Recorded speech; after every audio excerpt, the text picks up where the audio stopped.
Tuomet norėčiau visus nuoširdžiai pasveikinti, visus dalyvaujančius čia vakaro pokalbiuose su ūkininku. Tai mūsų antri pokalbiai su kolegomis iš Lietuvos ir jau ketvirti iš viso. Noriu visus pasveikinti ir tuos, kurie iš įrašą žiūrės vėliau. Mano vardas yra Barbara Remsi Hildebrand. Aš vesiu šį vakarą, aš dirbu biure Suske Consulting ir taip pat prisidedu prie projekto Nature for Farming Austrijoje. Mano kolegė yra Rūta Rosen iš Lietuvos. Rūta, gal galite prisistatyti ir pasisveikinti? Labas vakaras visiems. Esu Rūta Roson iš Baltijos aplinkos forumo. Tai nevyriausybinė aplinkosauginė organizacija Lietuvoje. Kartu su kolegomis organizuojame Gero ūkininko čempionatą, kuris yra tarptautinės iniciatyvos Farming for Nature dalis. Ir šiuo metu Lietuvoje ši iniciatyva jungia 18 ambasadorių, kurie ūkininkauja darnoje su gamta. Ir vieną jų išgirsite šiandieną. Tad linkiu visiems gero laiko. Nebejoju, kad pristatymai bus įdomus ir įkvepiantys.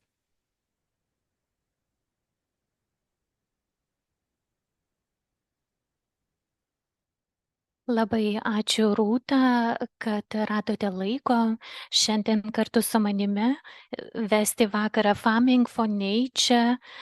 Buvo pradėtas kaip projektas ir tapo dideliu judėjimu. Šį projektą turime Austrijoje ir Lietuvoje ir šitas tarptautinis apsikeitimas žiniomis leidžia mums daugiau išmokti ir paskatinti tvarę žemdirbystę. Ir šie pokalbiai turi mums padėti jaustis tarsi sėdint virtuvėje prie stalo ir kalbantis.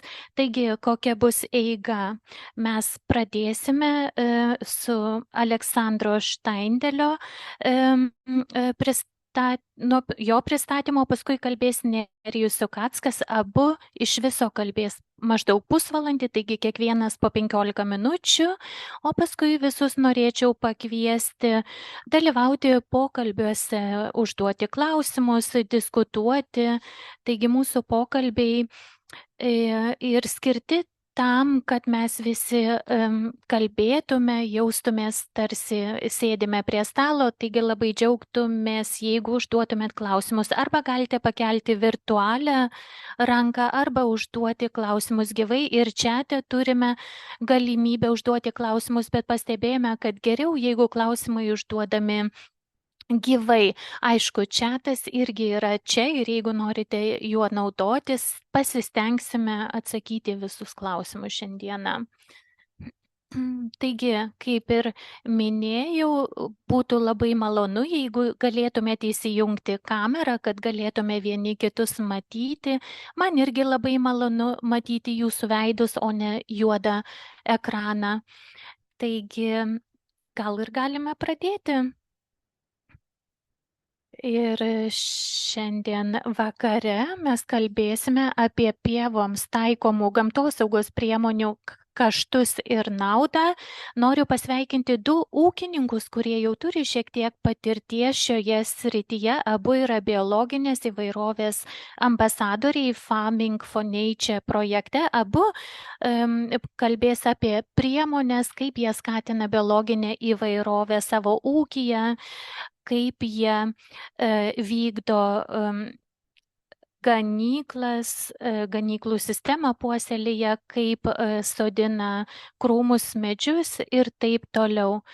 Taigi mes norime, kad per šiuos pokalbius mes tiesiog aptartume galimybės. Nėra vieno recepto, kuris galiotų visiems. Tai yra individualios istorijos, kurios turėtų jūs įkvėpti. Tad visi galite pasisemti idėjų, bet tai nėra vienintelis kelias, kuriuo reikėtų žengti. Taigi, mielas Aleksai, Jūs būsite sekantis pastaraisiais metais. Aleksandras pasodino tiek daug krūmų ir medžių ir aš manau, jis turi 30 skirtingų vaismedžių, turi savo medžių mokyklą ir labai daug gyvūnų. Aš pati buvau tavo ūkyje, galėjau apsilankyti, taigi tu gali pradėti, suteikiu tau žodį ir gal galėtum pasidalinti savo ekranu ir mes galim pradėti.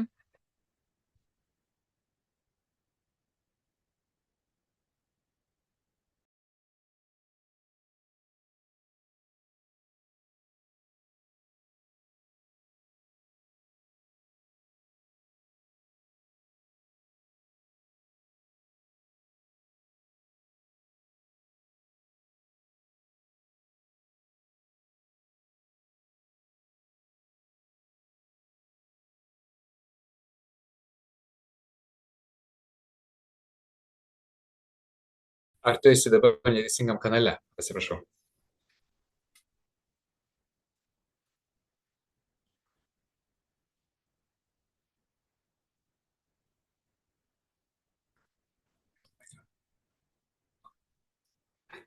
Ar aš nebematau šito gaublio, kuris dabar yra? Dabar gerai, dabar gerai. Dabar aš esu vokiečių kanale.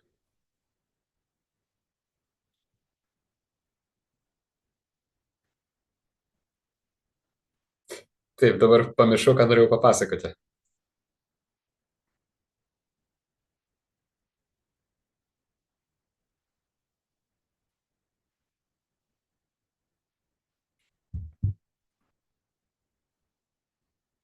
Tuoj pasidalinsiu savo ekranu ir parodysiu savo prezentaciją. Taip. Taigi, tikiuosi, kad dabar mane visi girdite. Taigi, aš 2016 metais kaip tik tai perėmiau savo ūkį iš savo tėvų. Ir 2018 metais susidomėjau ekologiniu ūkiu. Tai būtent pradėjau auginti kiaules, pradėjau tiesiogiai pardavinėti savo ūkyje, savo produktus. O tada nutraukiau pienininkystės ūkio veiklą, pradėjau auginti mėsinius galvijus. Ir tada labiausiai dėmesį sutelkiau į biologinę įvairovę ir kaip galime sukurti ekosistemą, kuri regeneruotų dirvą, aplinką, būtent, kad taip galėtume užtikrinti tvarumą. Ne, iš esmės, aš sakyčiau, kad kalbant apie tvarumo jo nebeužtenka, reikia atkurti dabar buvusius žemės išteklius. Taigi, iš esmės, aš dabar auginu tas gyvūnų veislės, kurios rizikuoja būti pamirštos, tai būtent yra senosios veislės. Tai yra tikrai puikus gyvūnai ir gyvuliai. Tai turopolija, pavyzdžiui, kiaulių veislė, kuri yra Austrijoje ir Kroatijoje, yra auginama, paskui yra ožkos, senos veislės. Taigi, mūsų kiaulės yra, pavyzdžiui, laikomas visus metus lauke ir taip pat auginu ir vištas, kurios taip pat daug laiko praleidžia lauke ir kalakutus taip pat. Ir būtent norėčiau pasigilinti dabar į tą biologinės įvairovės temą, kuri būtent mano ūkyje yra svarbiausia. Būtent mano svarbiausia tema yra agroforest. Tai būtent iš principo tai yra medžiai arba krūmai kombinuojami su įprasta dirbama žeme. Tai būtent viskas auga viename plote. Tai reiškia, kad yra ir pievos, ir šalia yra krūmynai arba miškelis. Tai būtent apie kelis tūkstančius aš auginu jau krūmų, vaismedžių, kitų medžių arba krūmų. Aš dabar jau turiu ir savo medelyną. Anksčiau iš esmės dar pirkdavau medelius, tačiau pastebėjau, kad iš esmės aš galiu juos pats ir veisti, ir auginti. Ir patys galime ir selekciškai tvarkyti savo savo krūmus ir medžius, nes viena vertus tai yra brangu ir pirkti būtent tos medelius ir krūmus, ir kitas dalykas tai yra kokybė, nes ne visada įsigysi norimą kokybę.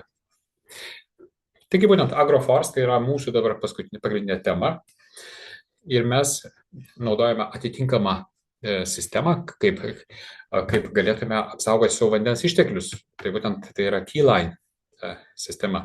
Jūs matote tos žalios linijos, tai yra medelių arba vaismedžių arba riešutmedžių arba krūmų eilės.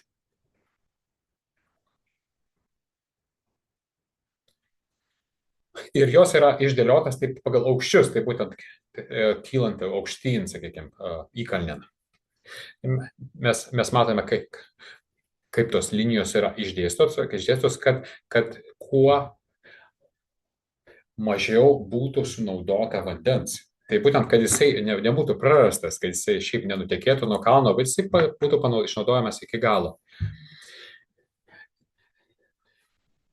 Nes būtent kartais vasarą yra pernelyg didelis liūtis ir tas vanduo yra tiesiog jisai nuplaunamas nuo kalvų ir mes norime dabar išdalyti visą tą vandenį taip, kad jisai teiktų naudą visiems medeliams ar visam ūkiui. Taip, užtikrinama geresnį derlių ir geresnį vandens paskirstimą. Mes matome, kad įvairios struktūros yra sukuriamas įvairios gyvybės formoms. Mes matome, kad yra daugybė rūšių gali dabar augti, įvairių augalų ir vabzdžių ir gyvūnų. Ir iš esmės viskas yra gerai apdirbama, nes tie medeliai yra eilėmis susodinti.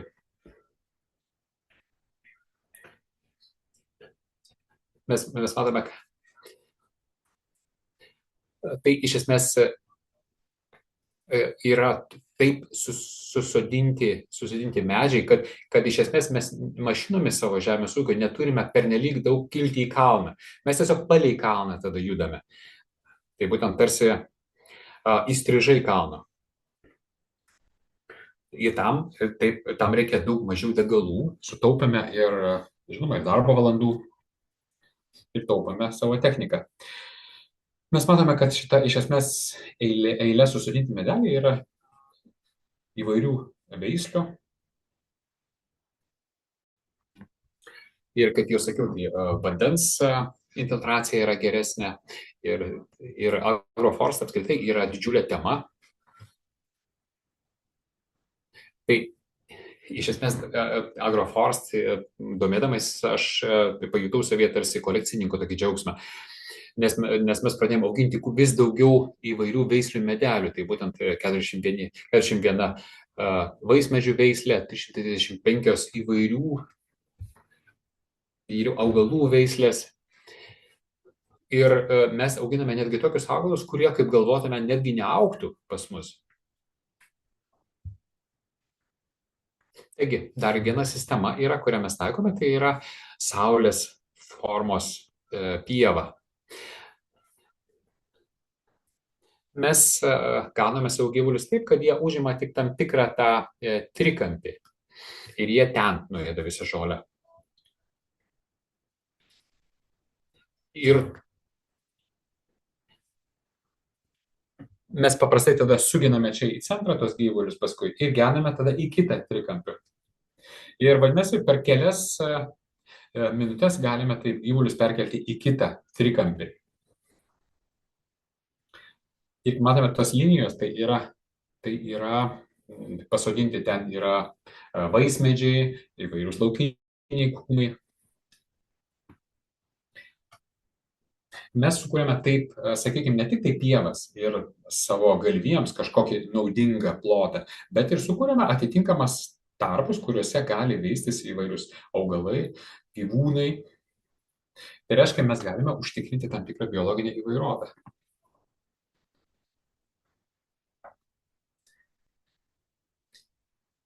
Taigi, matote, pavyzdžiui, kur šviesus plotai yra, tai jau praktiškai nuėsta žolė, o kur tamsesnė žolė, ten dar nenuėsta. O čia iš arti matote, kaip atrodo šitą juostą. Čia įvairios krūmų arba medžių rūšys yra pasėtos. Ir kiekvienais metais jos klesti vis labiau, visos šitos augalų rūšys. Tarsi gyvatvorės tai yra.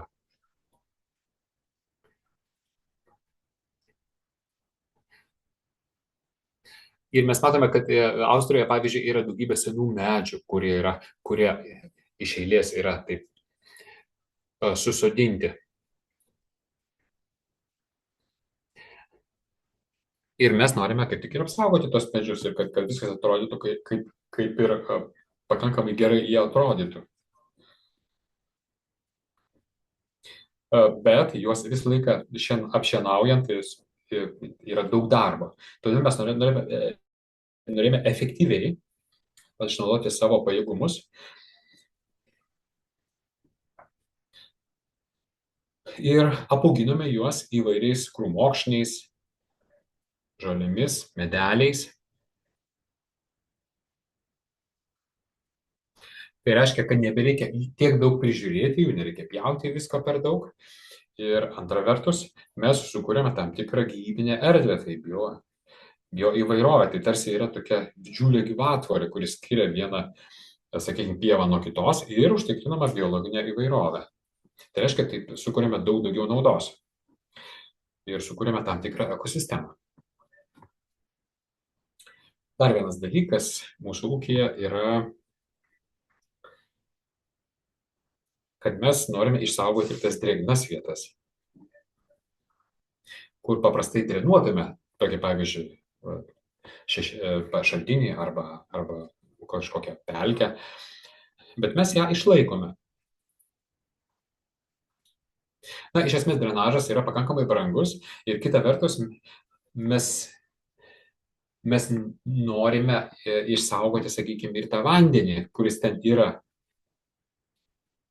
Nes pas mus yra pakankamai sunkios, molingos žemės ir ten reikėtų iš esmės labai daug kasti, labai reikėtų ilgai kapstytis, dėti įvairias drenažo sistemas. Todėl mes tiesiog nusprendėme, kad sukursime tarsi tokį drėgną biotopą. Apsodinsime jį, apdėsime tam tikromis sienelėmis ir, sakykime, ir tai bus tarsi oazė, tarsi tokia drėgna, ekologiška vieta, kur galime sukurti tam tikrą biologinę įvairovę ir ten gyvena įvairios rūšys. Kaip jau sakiau, mes turime savo medelyną. Ir čia mes vaismedžius savo auginame, mes jaunus medelius čia užsiima tam tikras selekciją. Na, iš esmės tai yra tarsi papildoma veikla. Ir čia tarsi aistra tokia atsirado, aš tiesiog mėgstu šį darbą. Na ir daug kas klausia mūsų, kodėl mes taip darome. Mes tiesiog esame įsitikinę, kad tik stabili ekosistema užtikrins tam tikrą pusiausvyrą ir tik taip galėsime sukurti tinkamą, puikiai subalansuotą žemės ūkio produkciją. Ir taip galime sukurti daugybę įvairių struktūrų, kurios sąveikautų viena su kita, nes įvairovė visada yra laimėjimas. Ir norėčiau padėkoti Jums už dėmesį.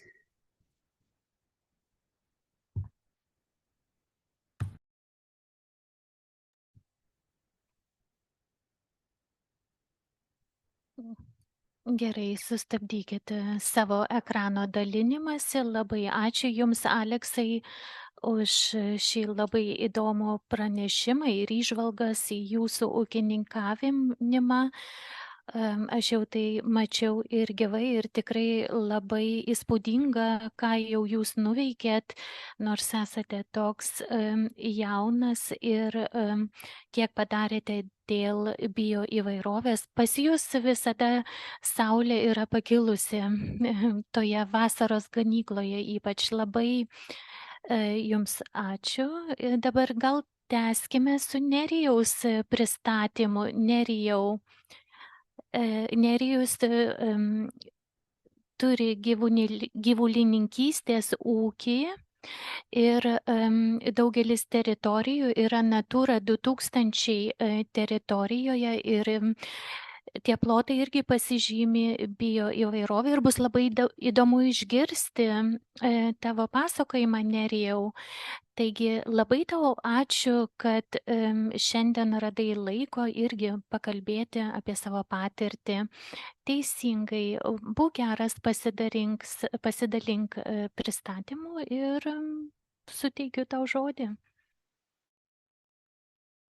Taigi, sveiki visi. Esu Nerijus iš Lietuvos. Esu ekologinio ūkio šeimos, ekologinio ūkio savininkas. Lietuva, kaip matote, yra rytų Europoje, o konkrečiai Lietuvos teritorijoje mes esame pietuose.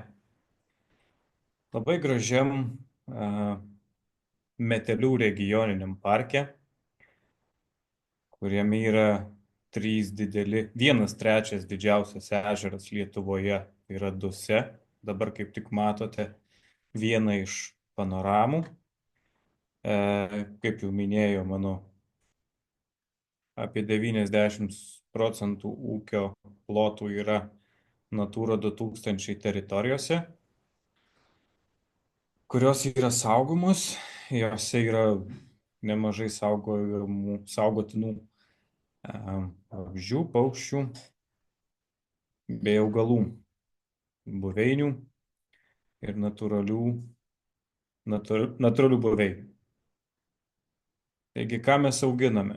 Auginame limuzinų veislės mėsinius galvijus. Tai yra, galima sakyti, pagrindinė ūkio šaka mėsinė galvininkystė. Labai pagrinde rūpinuosi galvijų sveikata bei temperamentu, kadangi pas mane galvijai visi yra kilmingi, tai yra grynaveisliai galvijai. Ir pagrinde jie yra realizuojami kaip genetinė medžiaga, tai yra į kitus ūkius, boliukai bei telyčaitais. Kaip ir minėjau, svarbiausia man yra, kad galvijis būtų laimingas, patenkintas ir gero, neagresyvaus temperamento, kad galėčiau šeimininkui, kuris įsigys telyčaitę ar boliuką iš manęs, garantuoti, kad jisai bus saugus ir jam nereikės baimintis dėl savo ar dėl savo darbuotojų sveikatos bei gyvybės. Tai vėlgi matot pavyzdį, kad gyvūnai, kurie pas mane veisiami, yra gero, ramaus būdo ir temperamento. Tai yra man vienas iš didžiausių prioritetų. Gyvūnai veisiami yra dirbtinio apvaisinimo metodu. Buliaus reproduktoriaus ūkyje neturiu. Sėklą užsisakinėju iš airiškų, prancūziškų, Didžiosios Britanijos veisimo stočių. Renkuosi tik tais elitinius bulius, kurie gerintų bandą ir jos genetinę vertę. Pradžioje buvo šiek tiek sunku su veisimu, tačiau ūkyje įdiegus elektroninę reprodukcijos stebėjimo sistemą, kuri yra sukurta ir pirkta iš Austrijos beje. Viskas tapo labai lengva, nes į telefoną gaunu pranešimus apie rujojančias karves, taip pat apie karves, kada joms lieka iki veršiavimuose nuo 10 iki 3 valandų. Tai labai lengva atkreipti dėmesį ir neprarasti veršelių, kadangi veršelį tu gauni vieną kartą iš karvės per metus ir jis yra, pagrindinis uždarbis iš tos karvės. Taigi, vienas pavyzdžių, bulius reproduktorius, kurį naudojau prieš 2 metus, tai yra iš Didžiosios Britanijos atsisiųsta sėkla, būtent šio buliaus. Jo tiek buliukus, tiek telyčaitis labai sėkmingai pavyko realizuoti, kadangi tai yra bulius čempionas. Štai, būtent šio buliaus veršelis. Tarp kitko, čia yra telyčaitė vardu Hana, kuri yra mano ūkį pasilikta, todėl kad niekas geriausių gyvulių svetimiems neparduoda. Štai, kaip ir minėjau, su veršeliais turiu tikrai kasdienį kontaktą, stengiuosi, kad jie būtų jaukus, ir kada tu turi tą kontaktą, matai, kuris yra tinkamas tolesniam veisimui, kuris ne. Ir štai, vėlgi kaip pavyzdys, ūkio šių metų, tiksliau 2024 metų jaukiausia ūkio gyventoja, telyčaitė vardu Granola, kuri taip pat liko pas mane ūkyje, kadangi nepaprasto jaukumo gyvuliukas. Štai, pavyzdys irgi, kad, tikrai daug dėmesio skiriu bendravimui su gyvūnai. Ir tai yra buliukas, kuris yra nupirktas kito ūkio iš manęs, jis įsigijo iš manęs 9 mėnesių buliuką ir štai užaugo į tokį gražų reproduktorių, kurį ir dar šiandien sėkmingai naudoja pas save bandoje pirkėjas. Gyvūnai, galvijai pas mane visą laiką turi išėjimą į lauką, netgi ir žiemą, dėl to jie yra sveiki, visą laiką kvėpuoja grynų orų ir tikrai pastebėjau, kad daug ligų veršeliai išvengia lygint su ūkiais, kuriuose būna galvijai uždaryti. Ūkyje taip pat auginame apie 30 sufolkų veislės avių arba sufolkų mišrūnų. Štai avys pietauja. Pagrinde sufolkus avis veisėme irgi įsigydami grynaveislius avinus, bet avinus jau perkame, avių nesėkliname. Avinus perkame taip pat grynaveislius, stengiamės atkreipti dėmesį į gyvulių, į avinų jaukumą, į kaip jie atrodo. Stengiuosi, nes tas ryšys su gyvūnu labai palengvina darbą kontroliuojant ir dirbant su banda, su gyvūnais. Jie nėra baikštūs, jie yra prieraišūs ir nereikia gaudyti po miškus ir pievas. Štai. Čia yra 2 skirtingi avinai, bet jie taip pat, kiekvienas iš jų yra jaukus. Avys taip pat turi galimybę visus metus išeiti į lauką. Yra šeriamos ir viduje, ir lauke, dėl to yra pakankamai, tai yra labai gera sveikatos būklė. Retai serga ir jeigu būna kažką, tai reikia gydyti, tai tik dėl traumų. Avys pagrinde auginamos dėl mėsos. Patys naudojam šitą jų produkciją. Taip pat, na, draugams, pažįstamiems, šeimai irgi aprūpiname. Taip pat ūkyje auginame apie 15 hektarų javų, pagrinde miežiai, avižos ir kartais žieminiai kviečiai.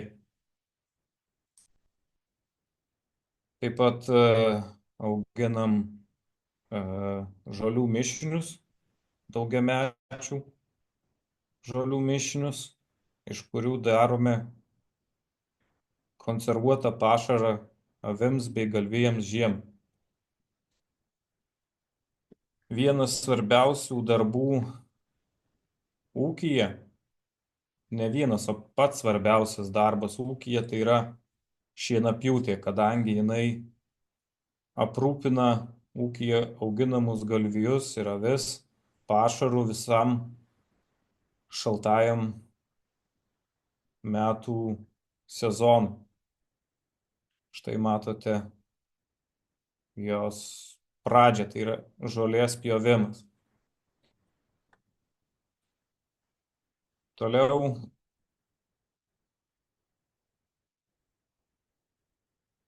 procese vyksta grėbimas. Pagrinde ūkyje gaminamas yra šienas, nes tai yra pakankamai geras ir sąlyginai nebrangus pašaras. Na ir toliau, aišku, praleidžiu tą vietą, kada yra sukamas į ritinius šienas išdžiovintas. Ir didelis darbas yra suvežti jį, sandėliuoti netoli gyvūnų laikymo vietų. Tai šioje vietoje jau nebeapsieinu be pagalbos. Čia į pagalbą ateina žmona, kuri taip pat vairuoja traktorių ir dviese apsidirbam šitą darbą. Kaip ir minėjau, dalį pašaro, apie kokią 20% gaminame silosuotą pašarą iš daugiamečių žolių, baltymingų daugiamečių žolių, kurios turi daug baltymo savyje, tai dobilai bei liucerna. Taigi,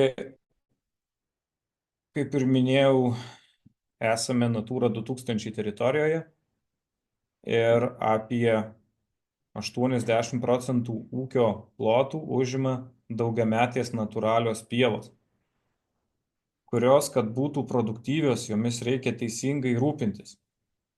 Vienas pagrindinių rūpinimosi principų pievomis bei jose gyvenančia tiek fauna, tiek flora yra vėlyvesnis žolės pjovimas. Tai šiuose pievose pjūtį pradedame ne anksčiau nei birželio 15 dieną. Neretai ir 20 ir 25 kažkur tai. Nes tada jau būna pražydę augalai, kai kurie iš sėklos subrandinę bei išbarstę. Taip pat stirnų bei elnių jaunikliai būna pakankamai suaugę, kad galėtų pasišalinti iš pievos ją šienaujant. Čia matot, jei gerai aš prisimenu, tai pjaunamas jau atolas. Čia buvo šitie metai labai derlingi, kokie 4 ar 5 metai atgal. Tai galėjome pjauti ir atolą, antrą žolę, antrą pjovimą daryti. Tai šičia matot, kad galėjome jau pjauti žolę iš kraštų į centrą. Paprastai, kada pjauname pirmą žolės pjovimą, tai pjauname iš centro į kraštus, todėl kad tiek zuikiai, tiek stirnų bei elnių jaunikliai išgirdę techniką, jie į kraštus bėgdami pasišalina iš lauko. Taip pat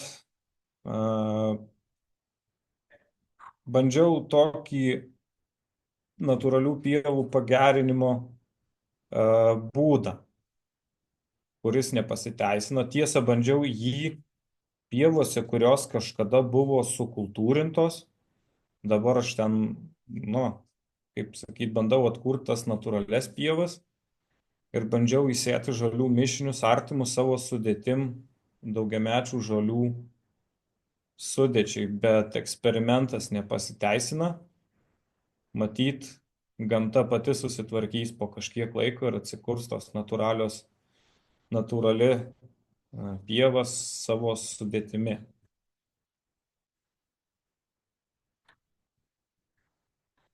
Ir pats svarbiausias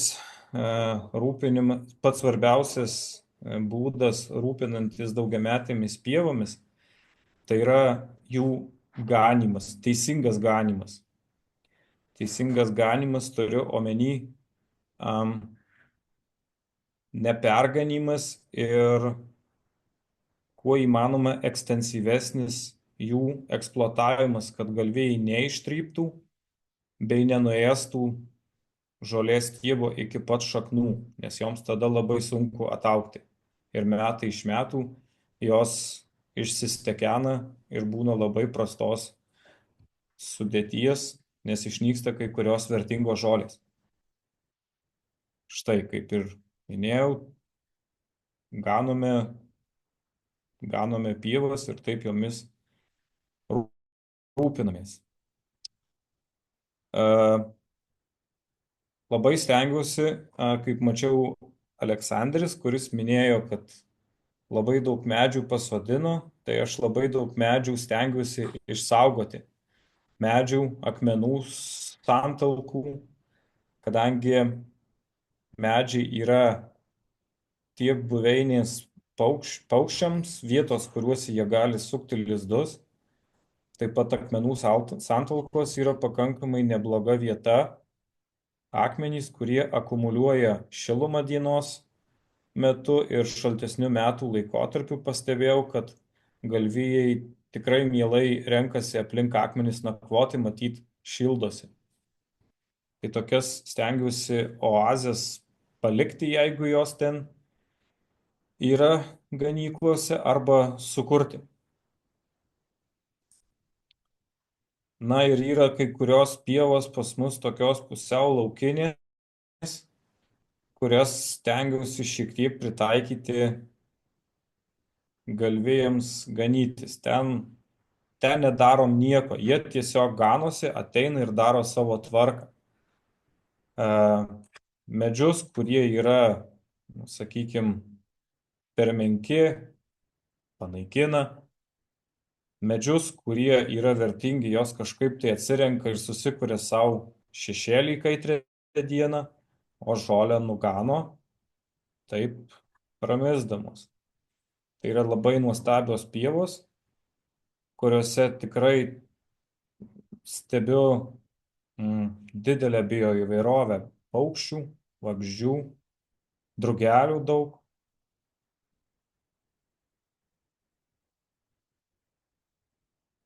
Taip, labai didelį darbą reikia atlikti pievas ganant, tai yra įrengiant aptvarus. Aptvarai rengiami pas mane arba stacionarūs, arba laikini. Laikinus iš plastikinių, matote, kairėje, dešinėje pusėje tveriame, o nuolatinius, tuos stacionarius vadinamus, visą laiką stengiuosi, kad kuo labiau įsilietų ta tvora į kraštovaizdį, visus aptvaro elementus, tai yra kuolus. Stengiuosi, kad jie būtų, nes ne tai, kad stengiuosi, bet visą laiką juos naudoju tik metai, natūralią, kad neiškristų iš to gamtovaizdžio. Ir ką mes turim taip ūkininkaudami? Taigi turim tikrai nemažą bioįvairovę. Kaip matote, tiek graužikų, tiek išsaugotuose senuose rūsiuose, kurie yra pievose, turim šikšnosparnių, taip pat roplių, kairėje pusėje zuikio jauniklį, laukinio zuikio. kurį aptikau pjaudamas žolę, bet, kaip ir minėjau, jie visi turi galimybę išgyventi, kadangi žolę aš visą laiką pjaunu būtent tuo būdu, kad iš centro į šonus, ir jie tada visi pabėga ir išvengia žūties. Berods 2022 metais su nevyriausybinė organizacija Baltijos aplinkos forumas dalyvavau jų projekte, gausiai žydinčių pievų projekte. Na ir profesorius toks Vaclovas atvykęs pas mane į ūkį, atrinkome pievas, kurias įsipareigojau stebėti 3 metus, berods. Išrinkome tas pievas ir stebėjau. Tai dešinėje matote pusėje prieš tą projektą ir prieš tą stebėjimą, jeigu taip nuo pradžių kalbant, man pieva buvo tiesiog pieva, kurioje yra žolė. O projekto metu, kada stebėjau augalus, pamečiui stebėjau, kaip tos pievos, kokia jų ta būklė yra, ar jos gerėja, ar prastėja. Atradau, kad pas mane pievose, tiek ganyklose yra begalė įvairiausių augalų. Tai dešinėje pusėje matote mėlynžiedį gencijoną, kuris yra įrašytas į Lietuvos raudonąją knygą. Jis yra labai retas augalas. Ir kadangi aš jį radau, supratau, kad jis yra retas, tai keletą metų tų vietų ten, nedideli tai ploteliai buvo, kuriuose jis augo, palikau tuos plotelius neliestus, tai yra nešienautus. Ir jisai sėkmingai pasidaugino, tai berods 2 metus nepjovė.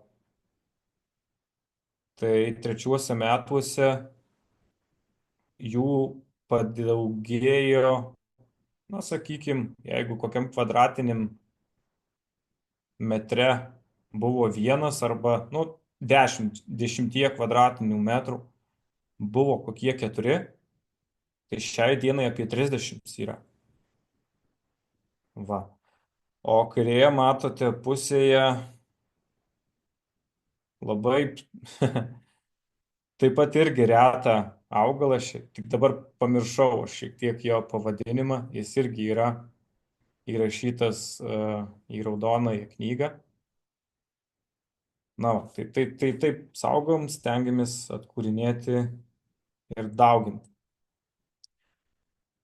Tai vėlgi ta bioįvairovė, kaip ir minėjau, turime daug paukščių, daug gyvūnų, kurie yra saugotini.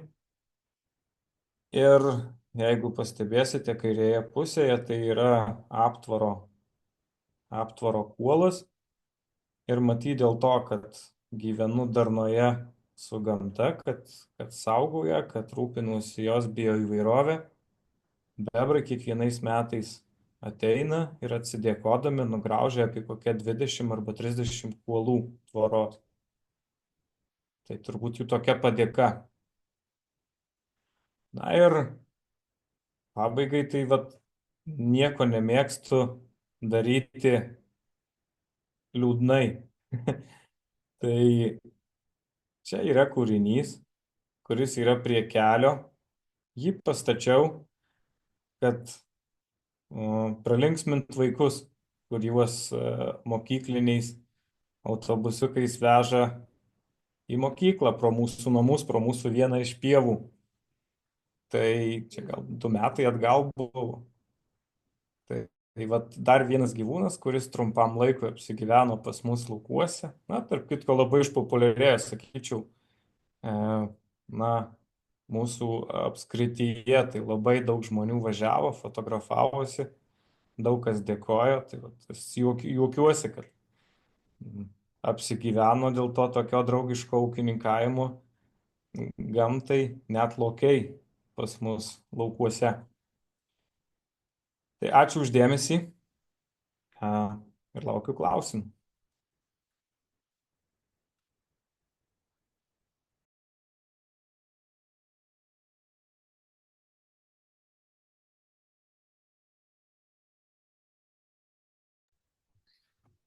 Ačiū, Nerijau, už puikų pranešimą. Tikrai labai smagi tavo pranešimo pabaiga. Iš tiesų labai džiugu, kad yra tokių žmonių, kurie taip ir užsiima gamta ir randa laiko net ir tokiems draugiškiams ir linksmiems nuotykiams. Taigi labai įdomu buvo išklausyti tavęs. Taigi, dabar išgirdome abi prezentacijas. O dabar jūs, klausytojai, galite užduoti klausimus.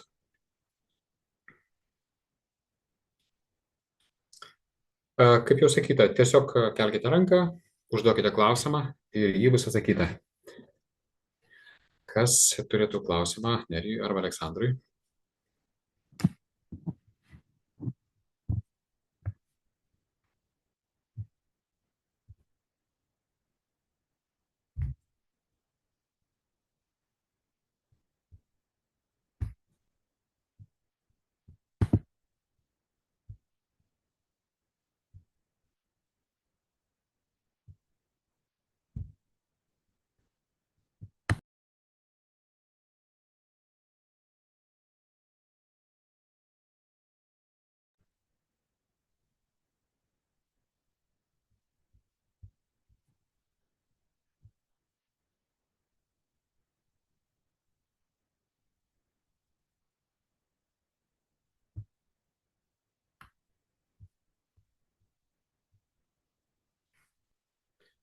Aš dabar pažiūrėjau į mūsų pokalbio programėlę. Ten iš tiesų yra šiek tiek prirašyta informacijos. Nerijau, čia tikriausiai klausimas, arba kažkas tiesiog parašė informaciją, kad gerai būtų ne tuos diskinius pjovimo agregatus naudoti, bet tuos ant sijų sukabintus pjovimo agregatus, kad tai būtų išgelbėti vabzdžiai.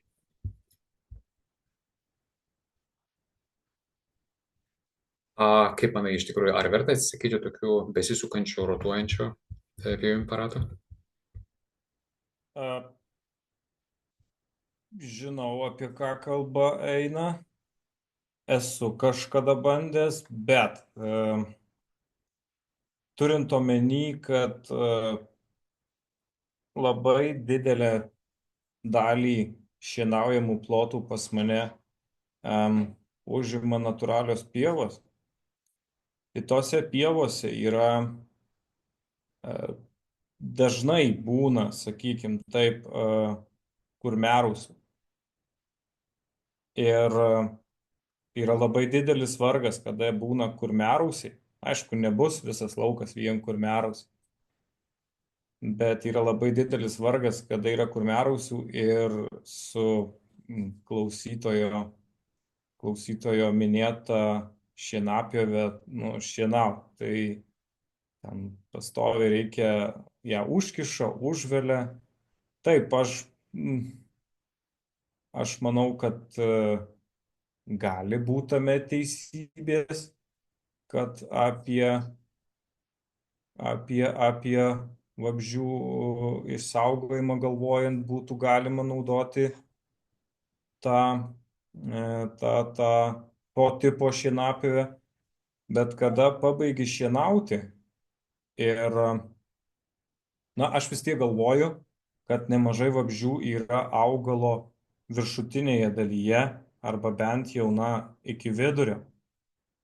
Tai kada baigi šienauti lauką, sakykim, išlipi apsivalyti agregatą, tą, kurį aš naudoju, labai daug vabzdžių aš randu ant paties vabzdžių bei augalų sėklų, aš randu ant paties agregato. Tai manau, kad, tikrai nemažą dalį vabzdžių, ta prasme, pats agregatas kažkaip tai, arba išbaido, arba nukrečia ant savęs, kur paskui jie tiesiog nuo agregato pakyla ir nuskrenda.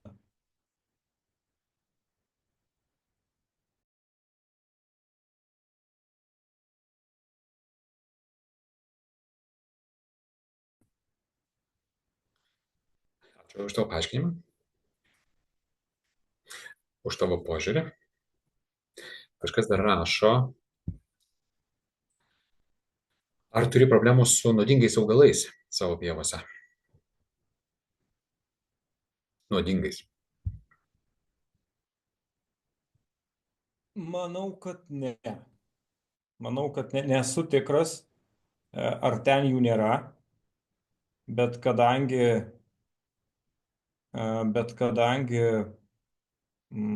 galvėjai bei avys yra puikios sveikatos, tai jeigu ten jų ir yra, tai tikrai netokia koncentracija, kad galėtų pakenkti gyvulių sveikatingumui.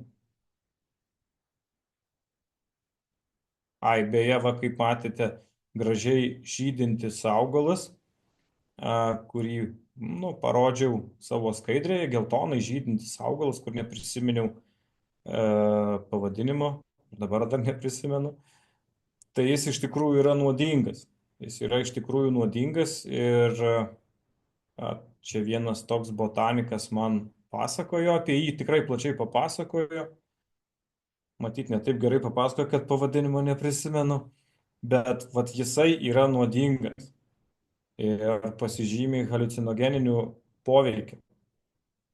Bet jis ganyklose neauga, nes ganyklose yra netinkama terpė jam augti.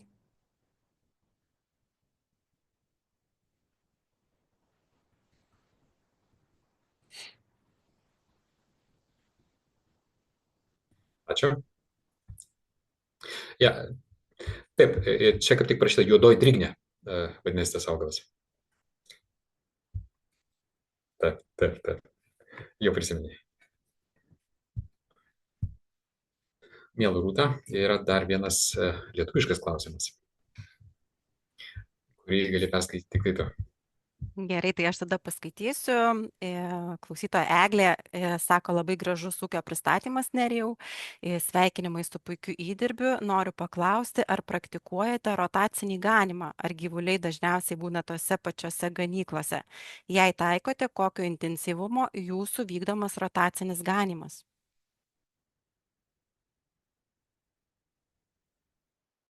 Taip, ganymas, kadangi pas mane ganyklos yra maždaug nuo 2 iki 4 hektarų, tai tos ganyklos atskirai neskirstau, tiesiog į ganyklą įleidžiami galvėjai arba avys, tiesa, avių mažesnės ganyklos, ir stebiu pačios ganyklos išganymo lygį. Turiu omeny, kad nebūtų perganoma ganykla. Ir tada keičiu, stebint jų būklę, stebint jų, kaip pasakyti, žolyno, ta prasme, kokios jisai tuo metu yra būklės, kad jis nebūtų nuganytas iki pat žemės, kad būtų dar tam tikra dalis augalo nenuėsta, aš keičiu ganyklą. Tai kad nebūtų išsekinimos ganyklos, taip stengiuosi ganyti.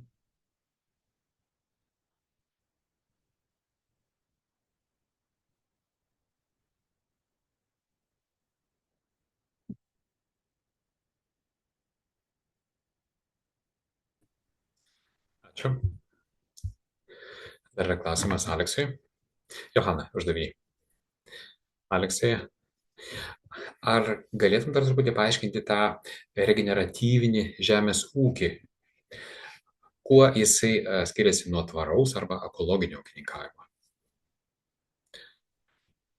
Regeneratyvinis žemės ūkis tai yra skirtas tam, pirmiausia, kad mes bioįvairovę, dirvą arba pievas vėl atkurtume, regeneruotume. Tvarumas tai iš esmės yra tam skirtas, kad mes tą esamą padėtį išlaikytume, bet mes jau esame nustekenę savo ekosistemas ir tos ekosistemos dabar yra labai prastos būklės, todėl iš esmės tas tvarumas neturi prasmės. Todėl ekologinis ūkininkavimas arba biologinis ūkininkavimas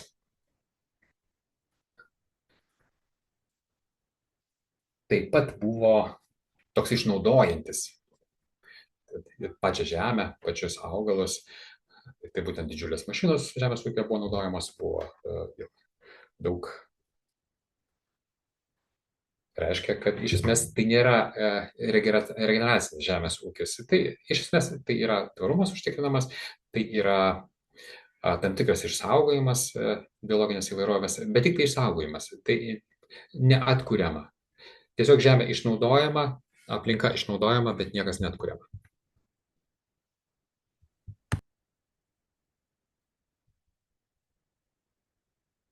Labai ačiū, Aleksai. Tai dabar gal Rūta perims žodį. Mes keisimės. Labai malonu, miela Rūta, tu gali perimti žodį. Taip, tai aš pati asmeniškai dar noriu turbūt Alekso paklausti. Labai įdomus iš tikrųjų pristatymas ir labai įdomus visa struktūra viso ūkio. Tai pirmiausiai, tai iš kur jūs ėmėtės įkvėpimo kurti tokį ūkį ir iš kur paskui jūs ėmėtės pačios patirties visą tai įgyvendinti?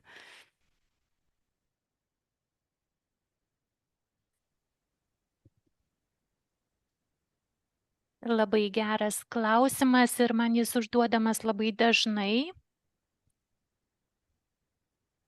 Taigi įkvėpimas, motyvacija tiesiog atsirado, aš visada domėjausi gamta ir vienas privedė prie kito, mes pradėjom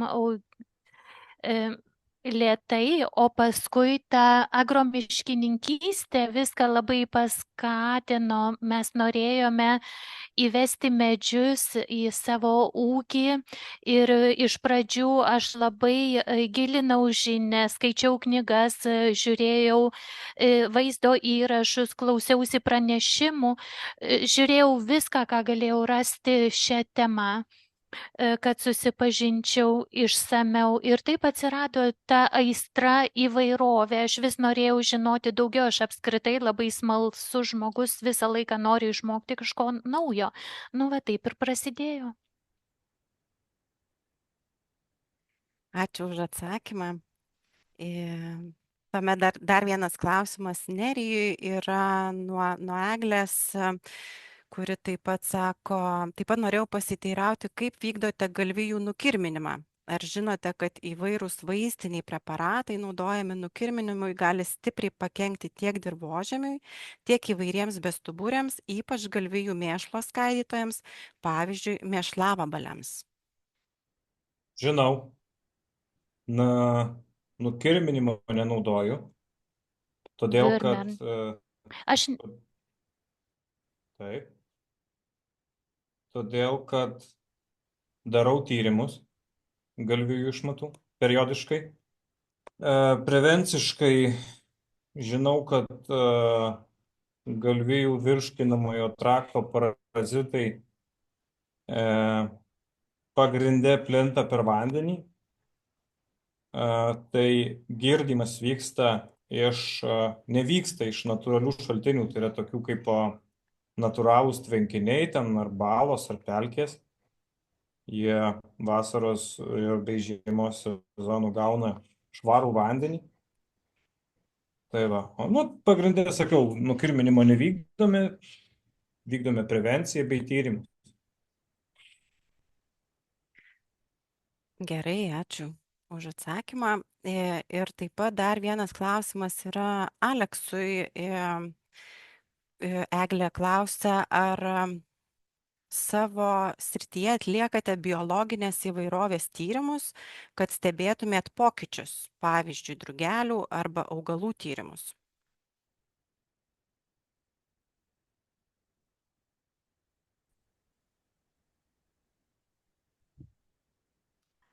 Taip, tikrai mes pastebėjome labai didelį pokytį per labai trumpą laiką. Kai pasodinome krūmynus, atsirado labai daug drugelių, ypač tam tikrų rūšių daugėjo, o kas liečia augalus, labai greitai ir labai didelį poveikį pastebėjome. Aš manau, kad neminėjau to savo pristatymo metu, kai nustojame naudoti pieninės karves, auginti jas. 2023 metais perėjome prie šieno vietoj siloso ir tada pastebėjome iš karto didžiulį poveikį augalams, įvairovė labai padidėjo, tai labai stipriai pasikeitė. Dabar norėčiau pakviesti, gal kažkas iš auditorijos gyvai nori užduoti klausimą, tai pakelkit ranką ir tada galima bus. Franz Fink, matau kelia ranką, tai prašau.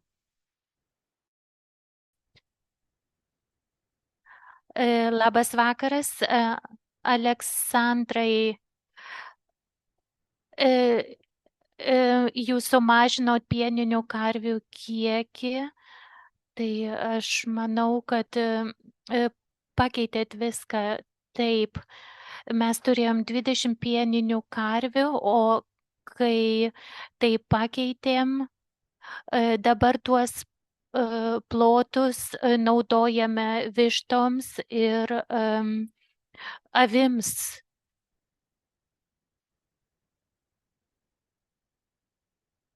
Ir tai kokybė irgi visiškai pasikeitė, žinoma, tik skirtumas tas, kad nebeturime srutų, turime tik mėšlą, turime plotus su mėšlu, kai turėjom pieninės karves, turėjome srutas, bet dabar skirtumas milžiniškas tikrai.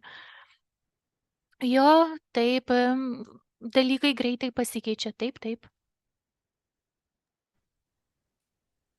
Ar turėtumėm dar klausimų iš auditorijos, kurie norėtų gyvai užduoti klausimą? Aš norėčiau Aleksandriui, jei galima. Prašau. Noriu paklausti, kiek yra ganoma galvijų ir kokį plotą galvijų ganimui koks plotas yra ganimui galvijų skiriamas per sezoną. Ir ar netrūksta žolės?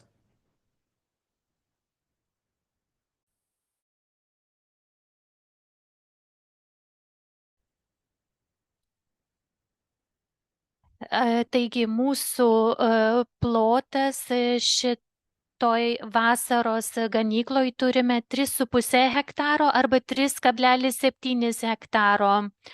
Ir jis skirtas 20 galvijų. Ir dabar turime karves motinas su jautukais ir tai sistemai per mažai, kitaip tariant, mes turime per daug maisto. Taigi, kai turėsime didesnį prieaugį, daugiau jautukų, tai jo, su 20 karvių ta sistema veikia pakankamai gerai iš viso. Aš dabar matau, kad Andrėjas Badinger turi klausimą. Gal galite apibendrinti? Labai gaila, aš nieko negirdžiu. Labai blogas ryšys, Andrėjas, mes jūsų negirdim. Šiaip tai tikrai nieko nesigirdi. Ar dabar geriau? Taip. Tai klausimas Nerijui.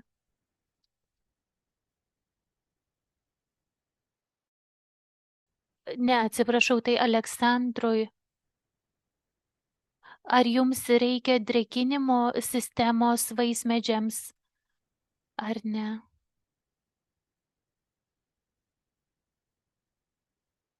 mes dirbame be drėkinimo sistemos, mes naudojame mulčią, kai sodiname medžius, dedame didelį mulčio sluoksnį, 35 cm.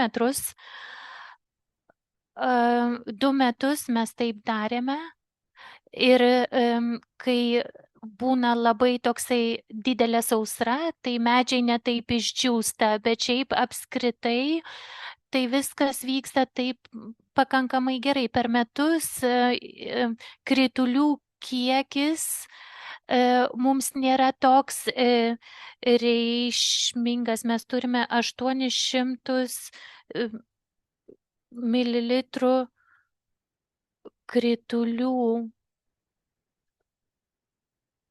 bet mūsų lietusis būna pavasarį ir rudenį, o vasarą praktiškai nelyja išvis. Tai va.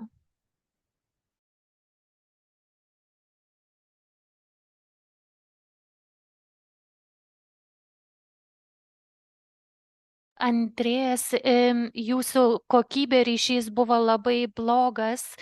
Andrėjas norėjo kažko žinoti iš Nerijaus apie didelius plotus, gražius plotus, bet Nerijau, ar jūs gaunate kažkokią tai finansinę paramą tiems plotams saugomiems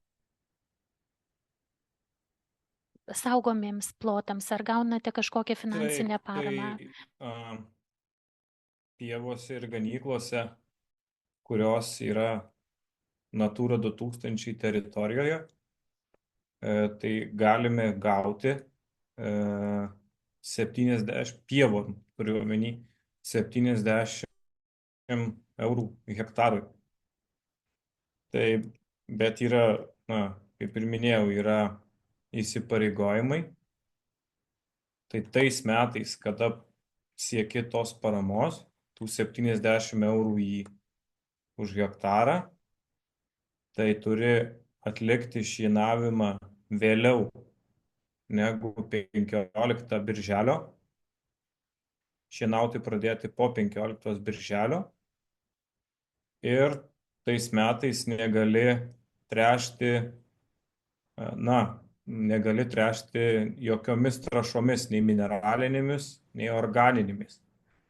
Tai mineralinėmis trąšomis aš ir taip netrešiu, kadangi ūkis yra ekologinis, o organinėmis trąšomis, tai turime omeny galvijų bei avių mėšlo, taip pat tais metais ganyklų negaliu tręšti. Tai kaip, jeigu apibendrinant, tai taip, už pievas galime pretenduoti 70 eurų už hektarą.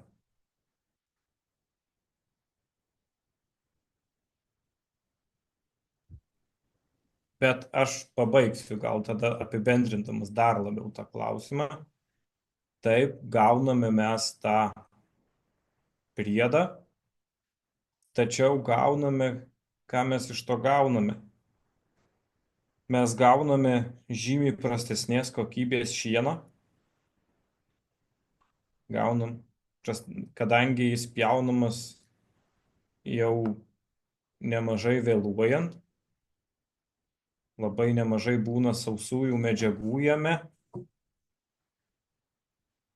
ir negalime, kaip pasakyti, kadangi negalima tręšti, tai sekančiais metais jau neturėsime didesnio derliaus iš tos pievos, negu būtume patręšę tais metais. Tai va, tai yra ir pliusų, ir minusų iš to.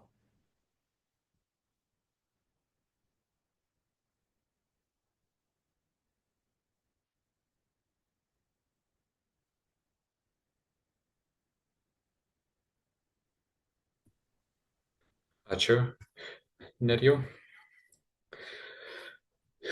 Ir Aleksui yra klausimas, ar iš tikrųjų toj saulės formos pievai nešienaujama?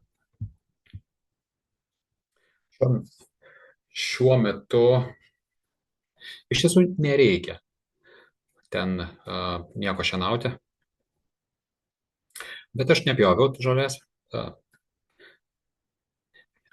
iš esmės dėl to, kad ten ta pieva neatrodo blogai.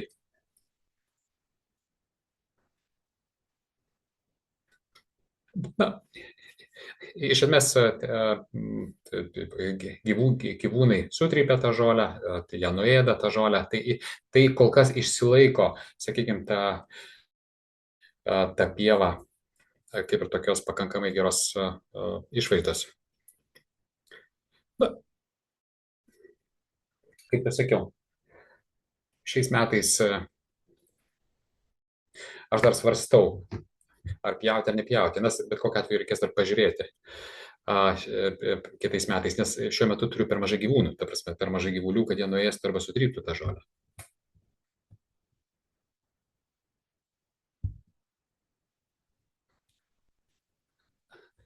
Frankas tai tik tai rašo, kad iš esmės 6-7 dešimtmetyje buvo daug ūkių su krūmais ir medžiais. Ir tai buvo labai įprasta, o dabar mes vadinam tai kažkokio nauja koncepcija agroforestui. Na, agroforestas iš esmės nėra kažkas naujo, nes, sakykime, soduose, kur yra vaismedžių daug arba įvairių vaiskrūmių, tai ten ir būdavo tas agroforest metodas taikomas. Anksčiau tai buvo kažkoks įprastas, natūralus dalykas. Buvo ir gaunami gyvuliai, sakykime, tarp tų vaismedžių. Ir dabar mes tai vėl atkreipiame dėmesį, kad tie medžiai ten augtų, nes netaip keistusi tiesiog pati aplinka, biotopas pats, tik tiesiog dabar akcentus kitur sudėliojame. Aleksai, dar yra vienas klausimas. Andrėjas Badingeris nori sužinoti, kaip gali parduoti tiek daug įvairių vaismedžių veislių? Dar vienas klausimas, tu man pasakojai, kad turi labai gerą pirkėją savo vištams. Kaip tau pavyko gauti tokią gerą kainą? Ar tiesiog tavo pirkėjai supranta tavo filosofiją? Kaip tu tai padarai? Ta prasme, kokia tavo rinkodara yra? Na, tas klausimas su tais vaismedžiais, jų daugybė veislių, tai galėčiau atsakyti, pažiūrėsim kitais metais. Na, žinoma, reikia sukurti tokią rinką, jeigu yra tokių vaismedžių, kurių vaisių mes nepažįstam, kurie Austrijoje neauga. Bet kokiu atveju aš turiu pakankamai daug klientų, kurie atvyksta pas mane ir taip pat restoranai, kavinės perka.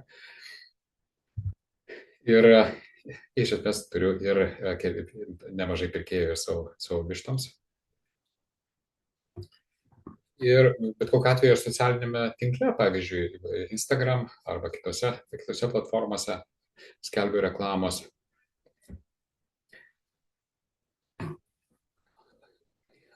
Ir sakykime, nes net mano mėsos pirkėjai klausia kartais dėl įvairių vaisių arba augalų. Jie susidomi, kartais apsilankė pas mane. Iš tiesų, šitą rinką vystosi pakankamai lėtai, nes, sakykime, vištą galima užauginti pakankamai greitai, per 13 savaičių ir, sakykime, ir jau gali parduoti ją. O vat su vaismedžiu jau kitas reikalas yra, nes reikia auginti, sakykime, duoti ragauti, žiūrėti, kaip ar žmonėms patinka. Tai iš esmės šitą rinką vystosi po truputėlį, pirkėjai atsiranda, bet pamažu, bet stabiliai. Ir tada pajamos didėja. Ir klausimas dėl tų gerų kainų. Tai iš tiesų, gal tai yra daugiausia įtakos tose socialiniuose tinkluose. Aš pasakoju, pavyzdžiui, kaip mes auginame savo gyvulius, kaip jie čia auga, kaip jie čia jaučiasi, kaip atrodo mūsų ūkis. Ir mums yra labai svarbu,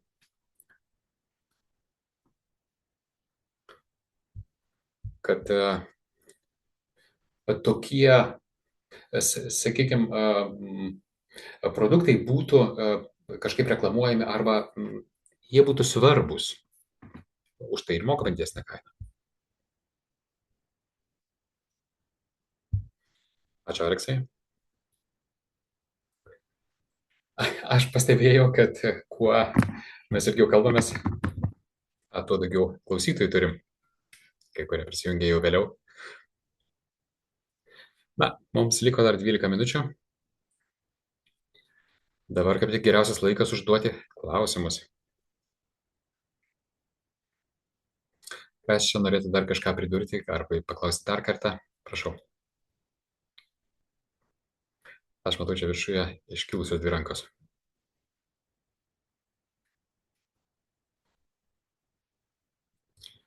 Aš jau galima užduosiu klausimą.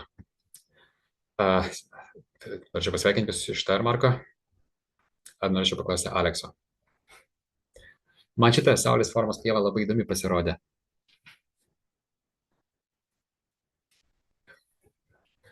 Čia aš matau, kad iš esmės, kad plotas pats yra skirtas intensyviam ganymui.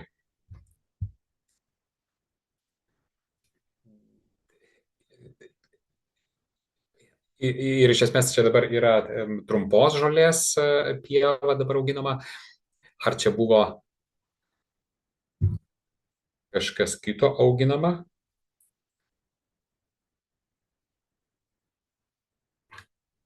Ar tiesiog stengiasi išlaikyti tą žolę trumpesnę, kad per daug ten nepriaugtų per daug augalų? Na, iš esmės tai yra... Čia aš bandau išlaikyti, sakykime, tą tokią pakankamai žemą žolę, bet to žolės yra pakankamai daug. Nes mano gyvuliai, kiek dabar aš jų turiu, jos nesuėda visos.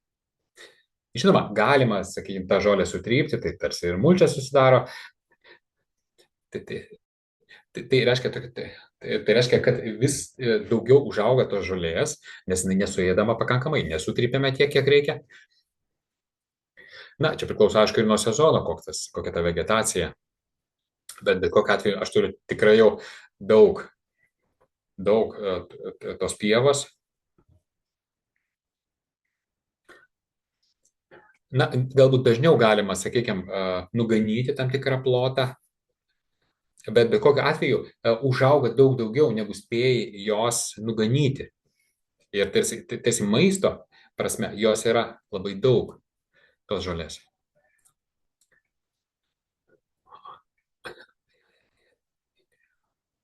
Ir jeigu, sakykime, jeigu visą laiką bandai tarsi rotuoti, sakykime, trumpais atstumais vis nuganyti skirtingus plotus, tai tuo greičiau jinai atauga. Tada susidaro didžiulė šaknų masė.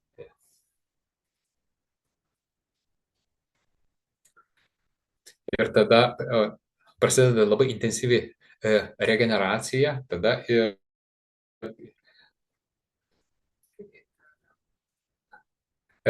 to šaknis pasidaro paviršiuje, tada išsiraizgo. Sakykime, nes kuo labiau nuėda žolę gyvūnai, tuo jinai išauga aukštesnė ir tuo gilesnė šaknis. O šiuo atveju taip neišeina, nes aš rotuoju pakankamai dažnai. Na, ir tu pastebėjai kažkokius pokyčius, sakykime, kaip pavyzdžiui, rečiau arba dažniau nuganai tas pievas? Na, čia aš pastebiu, kad iš esmės čia atolo padaugėja, žinoma. Ir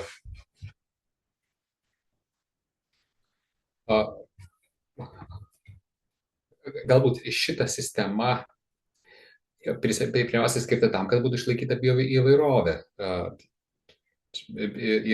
Nes matome, kad vis dėlto užauga vis nauja žolė ir vis regeneruojasi daugiau. Ačiū.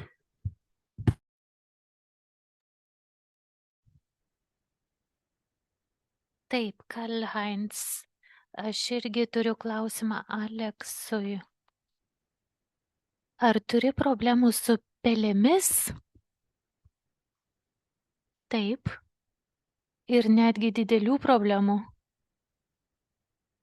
Jo laukinės pelės yra didelė problema agromiškininkystės kontekste.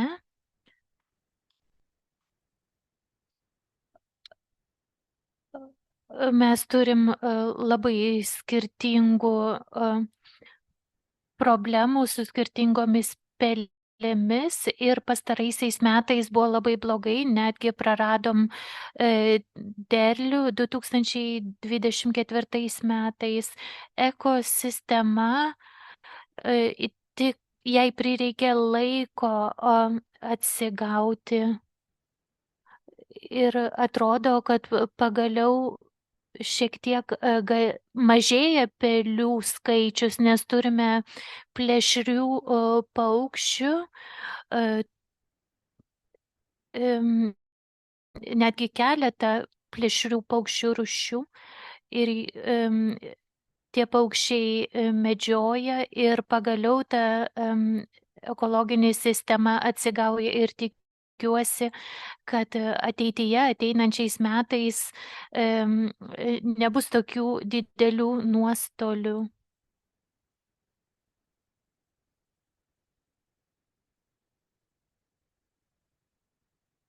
Jo, net ir medžiai būna apgadinti sieros granulės, jos veikia.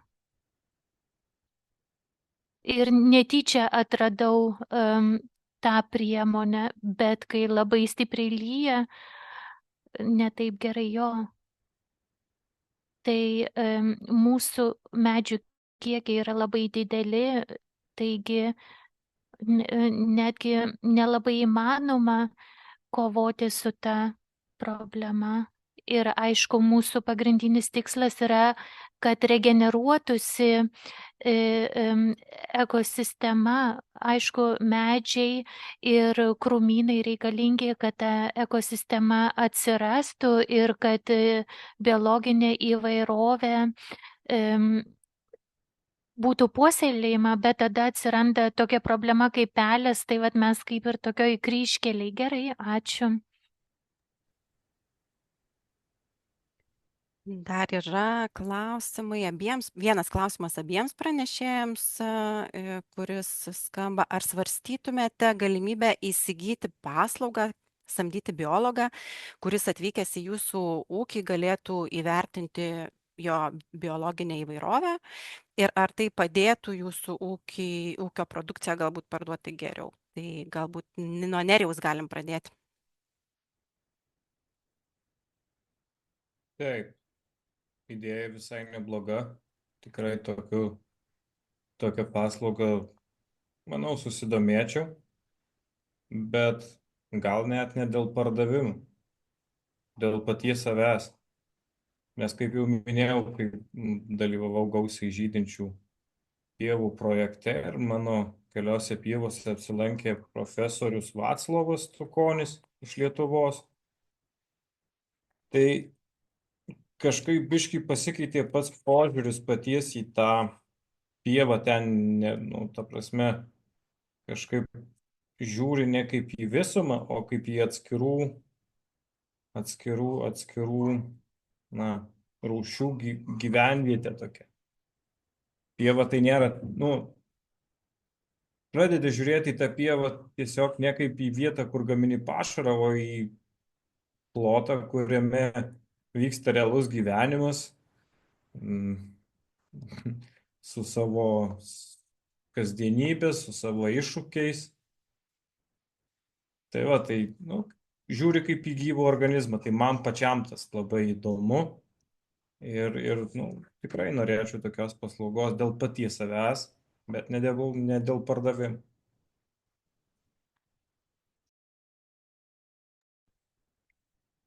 Aleksai. Aleksa,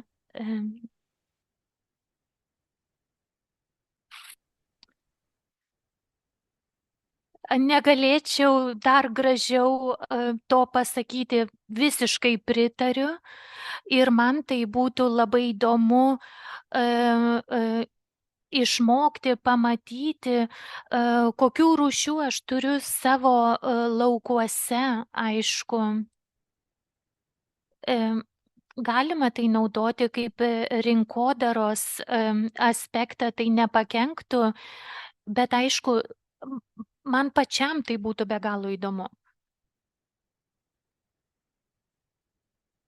Francas Vinkas irgi turi klausimą. Ne, aš neturiu klausimą, aš turiu tik tai tokią idėją. Austrijoje, aš manau, yra tokia monitoringo priemonė bio įvairovės ir pievų. Ir su tokia programėle galima užfiksuoti žydinčių augalų spalvą, skaičių, galima suvesti vabzdžius. Ir man pačiam irgi tai labai įdomu matyti, kas keičiasi kiekvienais metais ir tai palyginti, kas įvyko tose stebimuose plotuose. Taigi tai labai geras būdas pačiam tuo domėti ir su mobiliu telefonu, su programėle tai stebėti. Ir už tokią priemonę tai reikia mokėti 75 eurus.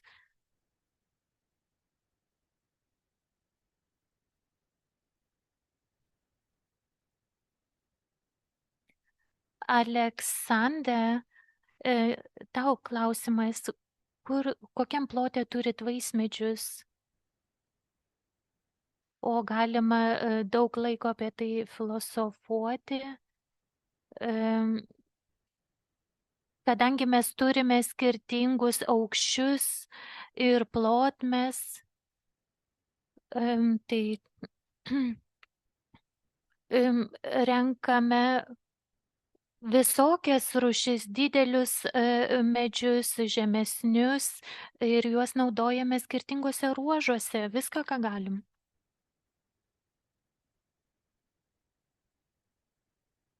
Jeigu norėčiau išsireikšti trumpai, taigi šiandien mes dėja neturime labai daug laiko, bet taip suprantame, ką tu turi omeny. Ar būtų dar vienas ar du paskutiniai klausimai, ar galiu ir aš paklausti? Ką galvojate apie smėlį aplink vaismedžius? Pirmas klausimas. Ir jūs kalbėjote apie pelių problemą. Ką dar galima padaryti, išskyrus tas priemonės, ką paminėjot?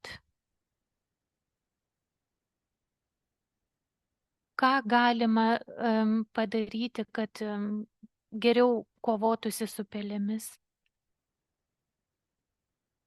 Tiesiog galbūt palaukti. Na, klausimas, koks didelis spaudimas ir kiek norite įsikišti ir kokio didelio problema. Mes turėjome 2 obelis ir galima peles gaudyti su spąstais, bet šiaip tai dideliu mastu. Kai turite daug hektarų, sunku su tuo kovoti. Aš tiesiog tikiuosi, kad tai kažkaip susireguliuos, nes neįmanoma jų pilnai atsikratyti. Ir kai įsikišate į tą visą ciklą, aišku, yra kenkėjų. Ir mes turime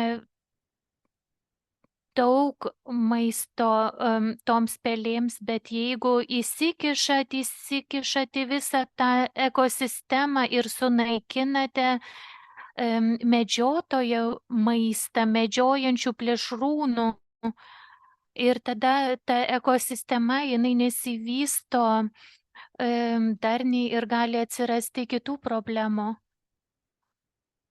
Jo, nes nebelieka medžiotojų. O kaipgi su tais vaismedžiais?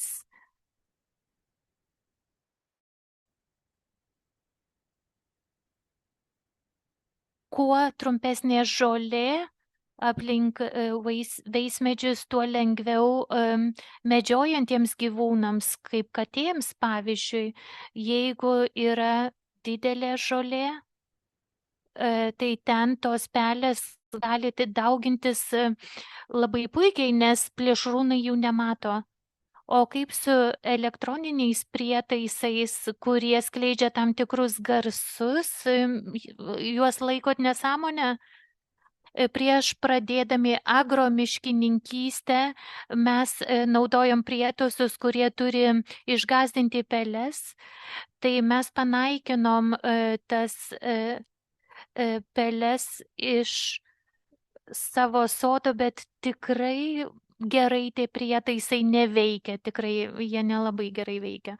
Gerai, ačiū, Aleksai.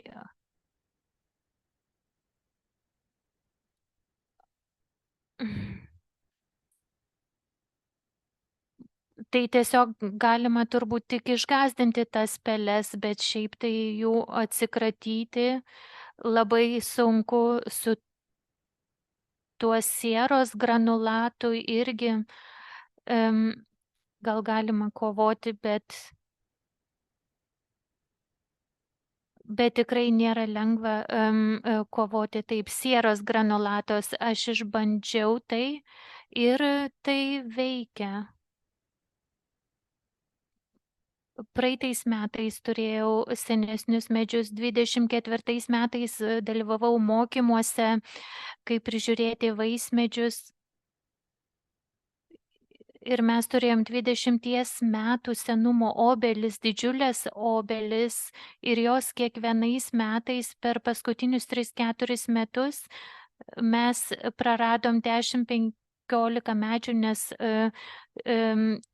tie kenkėjai juos naikino, taigi jūs niekad nesat tikras ar saugus.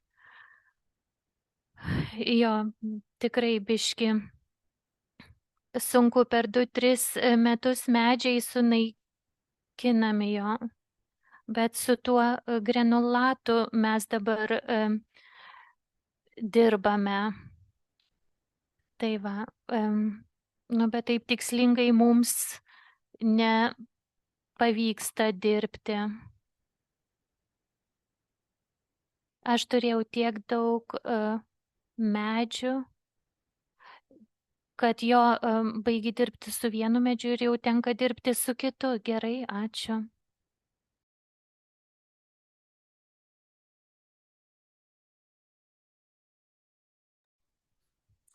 Taigi, dar yra vienas klausimas Aleksui.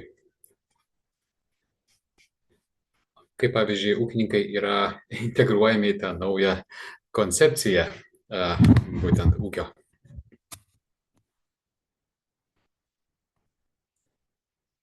Na, tai tie tradiciniai ūkininkai, kaip jie integruojami? Tiesiog, jeigu mes turime įvairius didelius projektus, gal ir įtraukiame juos, bet iš esmės mes kartu kažkaip nieko per daug nedarom.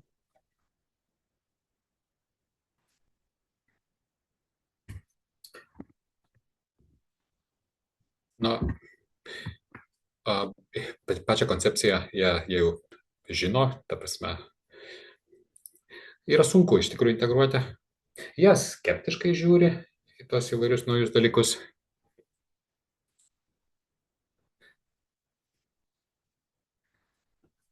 Mes stengiamės juos kažkaip įtraukti į tą bendrą veiklą, bet, na, žinoma, ir pakankamai sunku yra.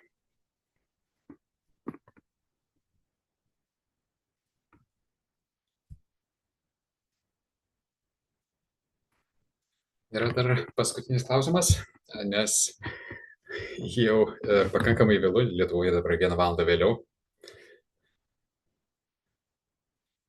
Galima netgi ir pabaigti.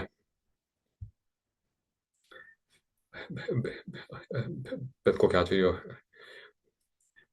Aleksandras ir Nerijus galės ir vėliau atsakyti tuos klausimus, galės jiems tiesiog užduoti klausimus. Dabar norėčiau padėkoti Nerijui ir Aleksandrui, kad radote laiko. Tikrai buvo labai įdomu. Jūsų prezentacijos tikrai mums patiko. Daug parodėte, daug paaiškinote. Ačiū ir mūsų diskusijos dalyviams, kad kalbėjotės kartu. Dėkojame ir vertėjams. kuriems buvo pakankamai sudėtinga suprasti, ką kalba austrai tarpusavyje. Na, bet, miela Rūta, norėčiau padėkoti ir tau už tai, kad vadovauji mūsų diskusijai. Ar norėsi pasakyti dar kažkokį baigiamąjį žodį? Taip, ačiū Barbara tau, irgi noriu padėkoti jūsų organizacijai už iniciatyvą, kurioje gali dalyvauti mūsų gero ūkininko čempionato ambasadoriai iš Lietuvos bei pasisemti patirties iš ūkininkų Austrijoje ir tuo pačiu pasidalinti ir savo patirtimi. Tai tikrai noriu padėkoti dar kartelį ir šio vakaro ūkininkams už puikius pristatymus ir labai įdomius, dalyviams už klausimus. Tai jeigu kažkas susidomėtų ir norėtų daugiau sužinoti apie mūsų Lietuvoje organizuojamą gero ūkininko čempionatą, tai būtų galima tą padaryti puslapyje gerasūkininkas.lt ir susipažinti ir su kitais likusiais mūsų ambasadoriais. Na ir tuo pačiu kviečiu susitikti kitą pirmadienį dar viename pokalbyje, kuriame taip pat irgi dalyvaus ambasadorius iš Lietuvos. Tai dar kartelį ačiū ir visiems linkiu gerą vakarą.